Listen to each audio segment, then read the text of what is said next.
আমার হাজবেন্ড অনেক দিন থেকে বলতেছিল চলো রেস্টুরেন্টে যাই, গিয়ে মোমো খাবো।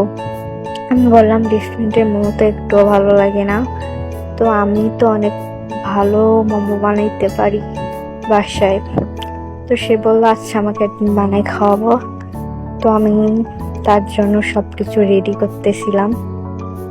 তো এখানে আমি রান্না করা মাংস নিছি, পেঁয়াজ, মরিচ, সয়া সস, টমেটো সস দিয়ে মোমোটা রেডি করে দেন ভাপে বসাই দিছি। দেন এখানে একটু পুরি, জিলাপি খাইতেছিলাম, তারপর একটু জুস খাইতেছিলাম। আমার জুস অনেক পছন্দ, আপু আবার সবসময় আমার জন্য জুস নিয়ে আসে। তারপর আম্মা খাইছিলাম মরিচ লবণ দিয়ে। এখানে মোমো রেডি হইতেছে, রেডি হয়ে গেছে, এখন খাইতেছি।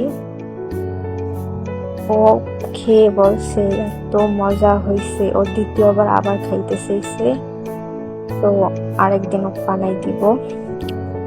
তারপর খাওয়া দাওয়া করে দেন রেডি হয়ে একটু মার্কেটে যাব কেনাকাটা করার জন্য।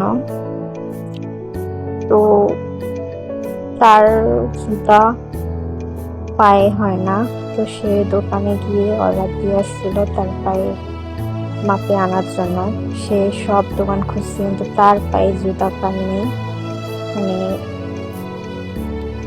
তার সাইজে বনে না। তারপর আমরা যাইতেছি, তারপর যেই দোকানেও সে অর্ডার দিয়ে আসছিল ফাইনালি তার পায়ে জুতা সে পেয়ে গেছে। তারপর নিয়ে আমার একটা ভিডিও স্ট্যান্ড দরকার ছিল ভিডিও করার জন্য, তো আমি সেটা দেখতেছিলাম। তারপর ফাইনালি একটা পছন্দ হইল, নিয়ে বাসায় চলে আসছি। আরো কিছু কেনাকাটা করছিলাম ক্যামেরা বাহিরে। তো সে গেঞ্জি নিয়েছিল দুইটা, এই যে একটা আর একটা এই যে কালো রঙের মতো, সে আমার পছন্দের নিছে, জানি না কেমন। তো তারপর আমি একটা স্প্রে বোতল নিছিলাম, তারপর আরো কিছু লোশন নিছিলাম।